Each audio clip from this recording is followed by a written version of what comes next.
phezulu, sishona phezulu, sishona phezulu.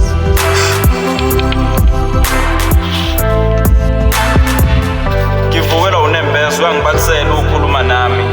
Ungibeka iphutha ngokuvumela inamuhla lishona lisafana nezolo. Basina bayasibethela esigcawini sampumelela abasebenza kusakhanyisa abanye besaziphendlela indlela eyakhona. Abanye samnandi ukujiyanela ngame beqhuba isikhathi abalicabanga ikusasa kusamnandi kodliwa abazali. Usuku olusha lushuthu sangaqala kabusha phoke mina umuntu wami mhlawumbe loshona ngenzeni namuhla. Njengoba impilo imile isikhathi sihambile indethini usisebenzela amathemba ayifundisa isithupha nginevele sicelele. Nakanjani izoqhaza impumelelo. Isikhathi sihambile bafethu ngesalibalekele iqiniso. Simntwayinti imbuso wempilo abanye abasabona lokhanyelo kumnyama bempilo esikubo. Ezinye zezinto sinokuzibuka ngamehlo sikabunazo isifiso sazo. Hayi ngoba sikazithanda ukuthi asinawo amandla aso. Sifela ngaphakathi inhliziyo iphendukile ibale imizwa nokusola isandla sesithatha impumelelo ibanje abayisingelayo. Kanti ngesinye isikhathi sinoxoshwa intuthu omlilo ubasuke abadala. Bafethu masingavumeli ukufelwa yikusasa ngenxa yomzimba abayizona noba namuhla. Umnotho awukho ezikoleni nasemanyuvesi, umnotho usentweni esizenzayo nasemqondweni. Ukushona kwelanga kuwuncipha kwey'nsuku zami zokuphila ngoba isikhathi siyahamba kunako sibami kodwa kufanele ngikwenze. Ukusebenza kusakhanya. Ngijabulela ukuthi ngisaphila shuthi sekhona ithuba lokuzama ngibuyise ukuzethemba ngibe nomdlandla wokuqhubeka. Ngamukela ukuthi lempilo engiyiphilayo ngidalelwe yona noma ingenalo iqiniso. Engingenana ngisale sengenza okusemzweni yami ukuthokozisa inhliziyo yami ngiveza amaphupho ami nezifiso zami ngisebenzela amazinya nami.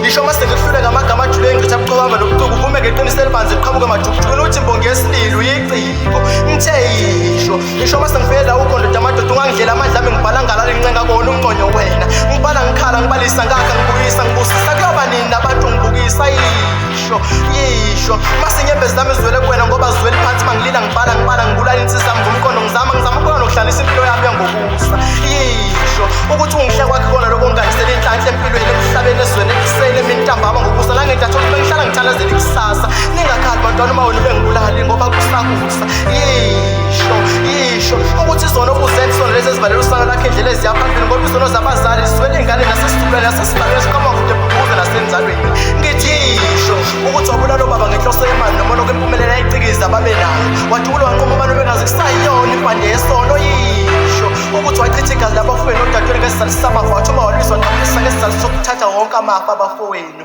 unezidumbu ezingako usuzikhiva ucabanga ufisa umuntu onomona amaliba masingabala sangabaleka okanye ihlale phansi nekakhuletha yisho Mina ngicela ukubonga impumelelo nelozi lami lingaphansi kwami. Ngicela ngenze ngiphumelele ngabamona